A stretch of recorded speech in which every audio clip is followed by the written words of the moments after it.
I'm Steph Garcia Cichosz with Athletic Director U, and we are here in Kansas City at the annual Women Leaders Convention. I'm so excited to be joined today by Maisha Kelly, Director of Athletics at Drexel University.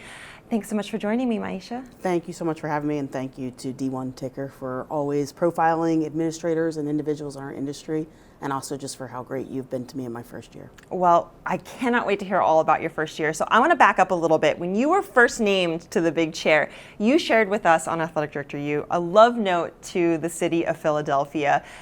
Tell me, how have you enjoyed being back in the city in this new role and kind of experiencing it through this new lens of the Drexel Dragons? Yeah, I mean, it's been incredible. So it's home for me, which I know was expressed in the letter. And it feels so right. There is this natural ability to just kind of come back to places and spaces that I grew up in. Mm-hmm. And I share with folks that one of the best pieces of my transition is that I didn't have to navigate the complexities of a new place. Yep. I have 2 young children, and so I've got family there already, a network of people that help to support me and my husband as we venture into our new opportunities. And so it's just been really great, and to be the energy of being in Philadelphia, looking down Market Street at City Hall, mm-hmm. and just also being a part of an institution that has thrived and grown so significantly in its impact on the city. It has been an incredible feeling, and I'm just thrilled to be back in a place that I feel so passionate about and that shaped me. You're a local there. You know all the good spots. That's such a dream opportunity. Well, how did you know that you were ready to take the step to be an athletic director? Yeah, I think I was given a lot of opportunity. So that is one thing that I am always so grateful for, whether it was early on in my career and just the different sports that I worked with, mm-hmm. from the student services side of things, and then taking the leap into going to the national office and getting out of a comfort zone, but really understanding the larger spectrum of intercollegiate athletics from, mm-hmm. the NCAA, and doing championships, and then being back on a campus at Bucknell University, where I spent almost 11 years and in roles that were internal facing, connecting with different areas across campus, student focus, but then evolving. And so the support of my AD at the time, Jermaine Truax, and giving me that opportunity to actually do the fundraising side, my brain started to do what I call this flip. Here I was, this practitioner, mm-hmm. and thinking about the daily grind and responsibilities, but then I started to think about, well, how would I do this from a strategic lens? How would I do this from a leadership lens? And who do I need to engage? And really feeling very confident and comfortable about the larger organization of intercollegiate athletics. And so I've started receiving calls some time back as I started to get engaged, but then geography mattered. Yep. And then also the values of the institution and what it was that they were looking to do, who they were currently, and then where we were going. And so this one, it felt right, and obviously it felt right to Drexel to give me this tremendous opportunity. There is that switch that you make from thinking about things, okay, this is my to-do list, this is what's going to put out the fire today, to thinking that long-term view. Tell me, how have you incorporated those two different things, the short term, we got to do this now, and the long term, okay, this is where we're going to be in 5 years, in 10 years, in this first year in the big chair? Yeah, I would say, I suspect some of my staff members will say probably not well. What does happen is you have this pace in your brain of doing things, mm-hmm. and as someone, again, who was on the very operational level, that was what I was used to. Mm-hmm. And so now, having some perspective and some experience in each of those things, I'm probably, in my first year, was looking to be a part of that, and then quickly realizing you're going to burn yourself out. Mm-hmm. You've got to try to, I do have to believe in our people and the leadership that they bring to their administrative roles, and certainly as coaches, head coaches, but then also looking at it from the global level, mm-hmm. Truly subscribing to that brain flip that I talked about, where you're looking at it, okay, how do the parts all come together? Because you do tax yourself no matter what in thinking about the whole picture, mm-hmm. but in trusting your people, to your team members, to really lead in those ways. And so I think that there's been times where I've been very foot on the gas, and I hope to never not be that way, but that I've had to, and I really have a great relationship with our deputy AD, Nick Gannon, who's been there for 20 years, and he has been a real honest broker of saying, let's step back some, which has been very good for somebody who's bullish and ambitious and ready to go. So I have absolutely appreciated that, and being able to foot on the gas and then also do the work that I need to do to learn the campus culture and the larger executive level relationships that have to be built out to navigate how we get there, not just in this moment in 1 year, but 5 and 10 years down the road. Oh, you're a track athlete. You know how to go fast. Yeah, so, it's forward. A pace, but it's a pace, right? So I got to subscribe to the pace. More of a marathon now, not a sprint. That's so cheesy, but it's true. Yeah. Well, so as a new leader, you're talking about existing staff. How did you go about getting that buy-in from day one with not just staff, but also head coaches and student athletes themselves?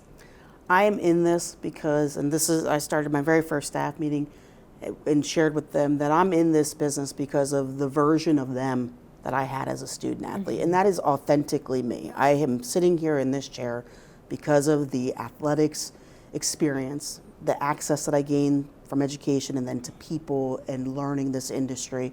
And that's what they all provide, regardless of the role in our department. And so that's something I feel very strongly about.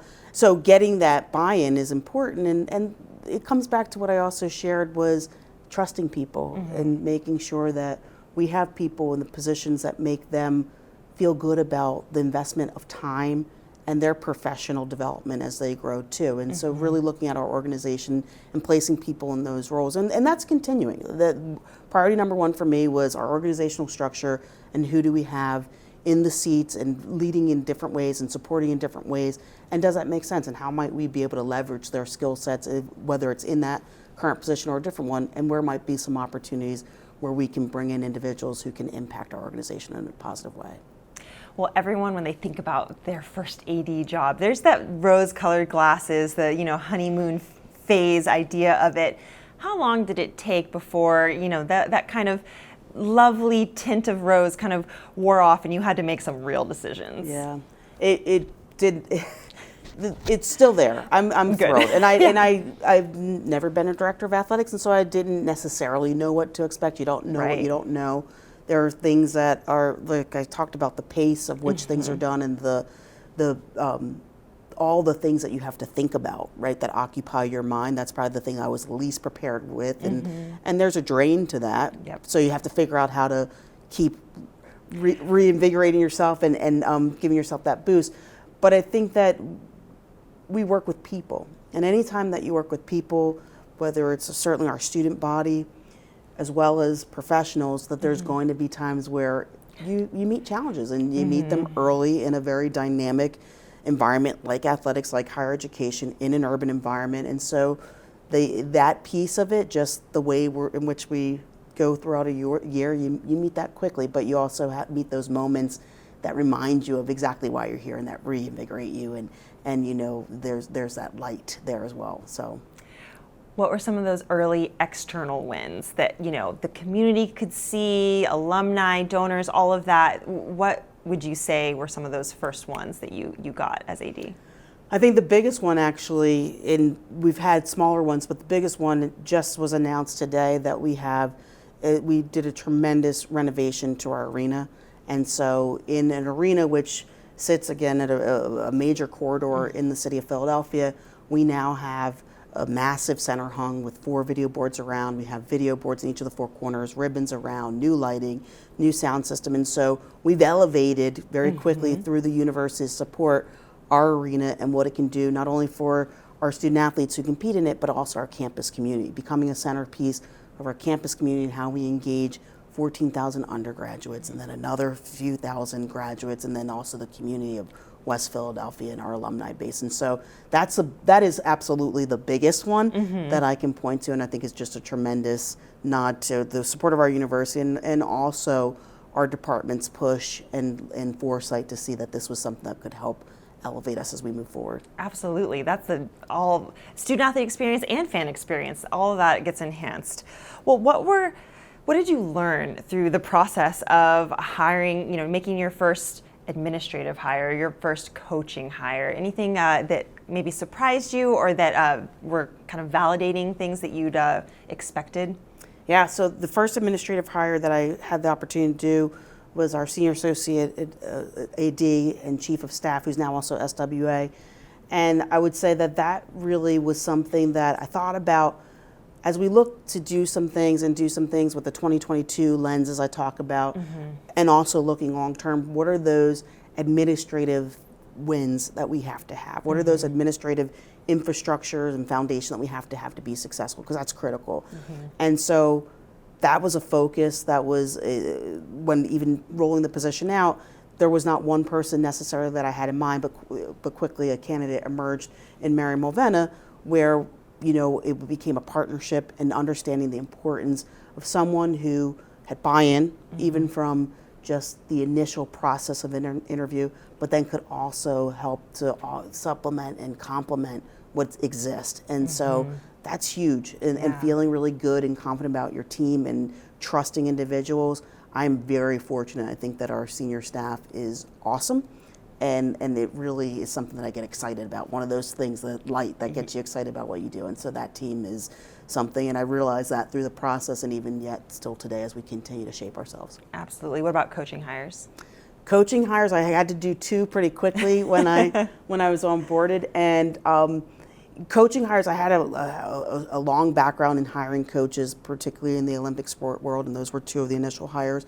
We had the opportunity to bring in 2 new coaches, and the landscape wasn't much different than what one could suspect, but it was also about finding people who are excited about what can be. I think Drexel is a tremendous opportunity. That what got me excited about it was an untapped opportunity that exists with it, and the culture and the brand that is a Drexel Dragon in West Philadelphia and Philadelphia, all those pieces. And so realizing that that's important, that really gets illuminated through candidates, coaches in particular. Our students come and they're committing to a Division I experience, but they're also committing to their academic opportunity and a co-op experience. So these are students who are going to school, they're having this Division I experience, and then eventually they're also employees working for different companies, or whether it's around the city for the most part. And that's a unique individual. And so somebody who can come in, understand that, and really subscribe to that brand of individual. So you mentioned that you were a student athlete yourself, and that was part of the reason why you wanted to get into college athletics as your career. What has maybe surprised you about being an athletic director, being in administration, that you would not have known or understood as a student athlete? Yeah, I think, and this, I would say it's not unique to just this past year and this experience.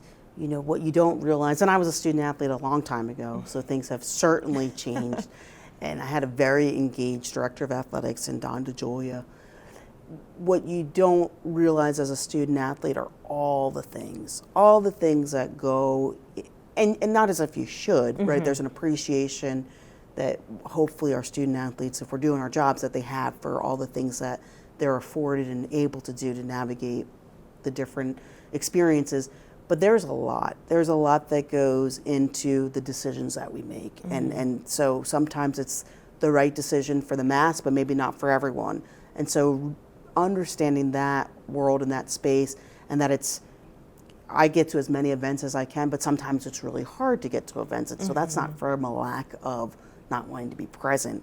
So it's really understanding the commitment from a time standpoint and the complexities. We are a microcosm of the larger university, and we're trying to do it with our staff in so many ways. When the bigger scale university, it's broken out by different departments. And so the complexity of our organization, and that it really is an organization, I certainly didn't understand that as a student athlete, even as someone who was a member of SAC and got to serve on some search committees. So I would say that that's probably the piece that you realize that as administrator, wow, this is a lot. There are a lot of moving parts. Well, speaking of time management and zooming out a little bit, you are a mom, you have family in Philly. Philly is your home.